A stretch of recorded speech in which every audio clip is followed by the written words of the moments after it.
Plan du commentaire biblique de Lévitique 4. La loi des sacrifices pour le péché. Après l'introduction, versets 1 et 2, la loi de ce sacrifice est donnée. Pour le souverain sacrificateur, verset 3 verset 12. Pour l'assemblée, verset 13 verset 21. Pour un chef, verset 22 verset 26. Pour quelqu'un du peuple, verset 27 verset 35. Verset 1. C'est ici l'indication générale de la nature des péchés en vue desquels est institué ce nouveau sacrifice, ce sont les péchés commis par erreur contre l'un des commandements. Par erreur, par inadvertance ou laisser-aller, sans préméditation ni mauvais vouloir, les péchés qui vous échappent, ou l'on tombe par faiblesse, oubli, surprise ou ignorance, ils sont implicitement opposés aux péchés commis à main levée, c'est-à-dire de propos délibérés, avec une intention de révolte contre l'Éternel, ceci entraîne inévitablement la mort, Nombre 15.27-31, comparé aussi Exode 21.14.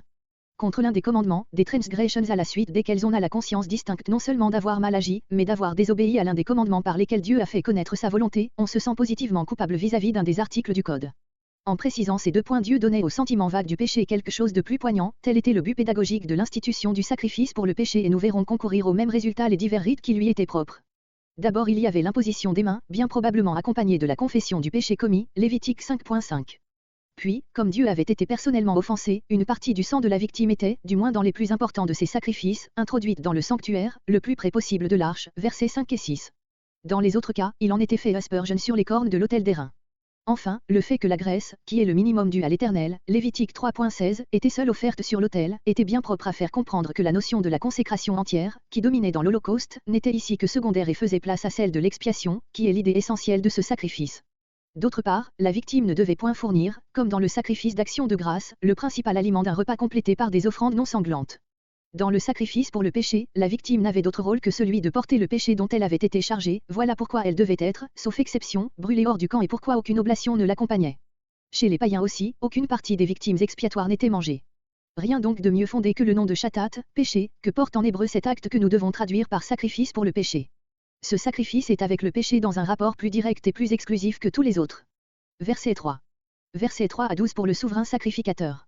Qui a péché, comme sacrificateur dans l'exercice de ses fonctions pour tout le peuple, non comme simple particulier, Lévitique 10.6. Comparé Hébreux 7.27. Un jeune taureau, la victime la plus considérable, car le grand sacrificateur a reçu l'onction, Lévitique 8.12, Lévitique 8.30, et il est la personne la plus sainte de toute l'assemblée. Son péché est donc tout particulièrement grave. Verset 4. Même cérémonie que pour l'Holocauste, Lévitique 1.4-5, et pour le sacrifice d'action de grâce, Lévitique 3.2. Ici aussi, après avoir transmis son péché à la victime par l'imposition des mains, l'Israélite reconnaît en l'égorgeant de sa propre main que Dieu a le droit de le frapper lui-même du coup de mort pour le péché qu'il a commis. Dans le sacrifice pour le péché, la mort n'est pas essentiellement, comme dans l'Holocauste, le moyen de faire monter vers Dieu l'offrande d'une vie pure, ou, comme dans le sacrifice d'action de grâce, celui de préparer l'aliment d'un repas de communion avec Dieu, la mort aboutit purement et simplement à la destruction de la victime qui est consumée par le feu sans avoir figuré ni sur un autel, ni sur une table. Aussi avons-nous ici le verbe saraf, brûler, verset 12, et non ictir, faire fumer. Verset 5. Du sang. Au lieu d'en arroser uniquement le sol qui entoure l'autel d'airain, Lévitique 1.5, Lévitique 3.2, le sacrificateur lui-même apporte tout le sang dans le lieu saint et en fait avec le doigt 7 fois aspersion sur le sol devant le voile du sanctuaire, le plus près possible de l'arche, sans toutefois pénétrer dans le lieu très saint, l'entrée du lieu très saint étant réservée au jour des expiations, Lévitique 16.12. Verset 6. 7 fois. C'est ici un acte qui doit réconcilier Dieu avec la créature. L'alliance compromise par l'acte commis doit être raffermie par l'expiation. Verset 7. Le sacrificateur devait mettre aussi de ce sang sur les 4 cornes de l'autel d'or, dans lesquelles se concentrait la vertu expiatoire de l'autel. Après être sorti du sanctuaire, il répandait tout le reste du sang dans un lieu consacré, de manière à le soustraire à toute profanation. Verset 8. La graisse. Après cette présentation du sang, qui est l'acte caractéristique et capital de ce sacrifice, Dieu apaisé peut accepter l'offrande de la graisse. Sur ces 4 morceaux de graisse et sur leur valeur, voir la note Lévitique 3.3-4. Verset 11. Le reste de la victime était tout entier, sans que la peau en eût été détachée, comparé Lévitique 1.6, brûlé en lieu pur, verset 12, hors du camp, Hébreux 13.11-12, dans l'endroit où l'on transportait de temps en temps les cendres provisoirement déposées près de l'autel d'airain, Lévitique 1.16. Verset 12. Le terme, en lieu saint désigne toujours le parvis, mais le terme, en lieu pur, désigne un lieu qui se trouve simplement à l'abri de toute souillure lévitique et autres.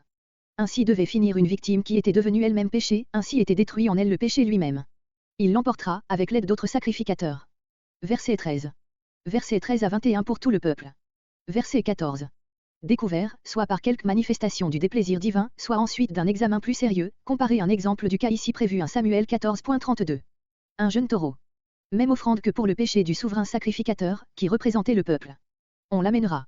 Il ne faudrait pas conclure de ce qui est dit ici qu'à cette occasion le peuple put entrer en foule dans le parvis. C'étaient probablement les anciens qui amenaient la victime devant l'autel et qui lui imposaient les mains. Verset 17. Formule un peu différente de celle du verset 6. Littéralement, le sacrificateur prendra un peu de sang. On ne voit pas la raison de cette modification. Toute la suite des rites est identique. Verset 20. Ils seront pardonnés. Tel est le résultat de ce sacrifice, comparé versets 26, 31, 35. Rien de pareil à la fin du morceau versets 3 à 12, le fait même que le sacrificateur avait pu pénétrer dans le lieu saint sans mourir, montrait que le sang versé pour lui et avec lequel il y était entré, lui avait déjà valu auparavant le pardon de sa faute.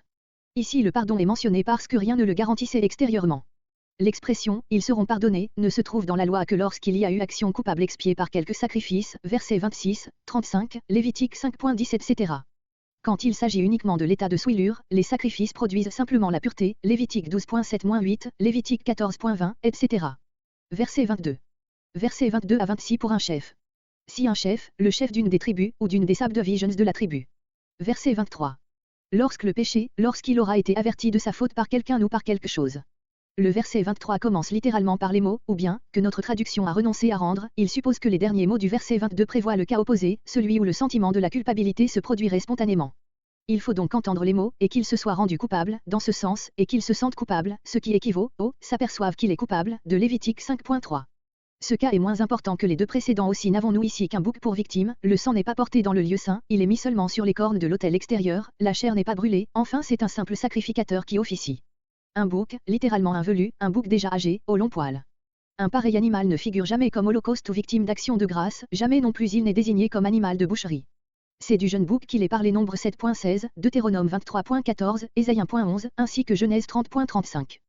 Comme il ne s'agit ici ni d'offrande à Dieu, ni de mets à consommer dans un repas, mais uniquement d'une vie à présenter pour une autre vie, la loi prescrit l'animal que la nature peu savoureuse de sa chair excluait des autres sacrifices.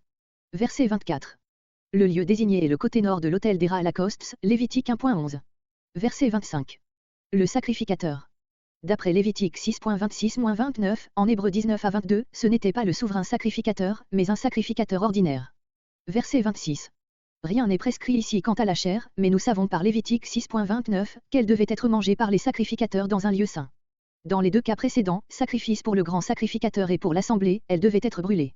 En effet, elle ne pouvait être mangée par le sacrificateur, puisque c'était pour lui-même, soit personnellement, soit comme membre de l'assemblée, que cette victime était offerte. Ici nous rentrons dans le droit commun, la chair devient la part du sacrificateur et il peut la manger sans crainte, quoique le péché ait été mis sur elle, parce que la sainteté de la consécration sacerdotale domine l'espèce de réprobation, roïs, qui pouvait s'attacher à elle en raison du rôle qu'elle venait de remplir. On a aussi pensé que Dieu voulait attester par là que l'expiation était réellement accomplie, puisque le sacrificateur pouvait impunément manger cette chair. Cette explication nous paraît moins naturelle. Verset 27. Verset 27 à 35 pour quelqu'un du peuple. Verset 28. Une chèvre. Littéralement, une chèvre déjà âgée, verset 23. Les femelles sont plutôt employées dans les sacrifices de moindre importance. Verset 31. En agréable odeur. Il n'est dit nulle part que le sacrifice pour le péché soit accepté avec satisfaction et produise en Dieu le bon plaisir, comme cela est dit de l'Holocauste, Lévitique 1.1, et indirectement du sacrifice d'action de grâce, Lévitique 7.18, voire encore Lévitique 19.7, Lévitique 22.19, Lévitique 22.23, on comprend même que cela ne pouvait être dit, puisque c'était toujours une triste nécessité que de devoir offrir un sacrifice pour le péché, néanmoins il est pourtant déclaré ici que la graisse consumée sur l'autel produit aussi, même dans ce sacrifice-là, une odeur agréable à l'Éternel, car cette graisse provient d'un animal pur dont le sang a été accepté comme couverture de l'âme qui a péché. En acceptant cette fumée, l'Éternel met sa sanction sur l'acte expiatoire qui vient d'avoir lieu et qui se termine de la sorte. Verset 32. On avait la liberté d'offrir au lieu d'une chèvre une jeune brebis. Verset 33. Sur les sacrifices, sur les portions de victimes qui pouvaient se trouver déjà sur l'autel, Lévitique 3.5.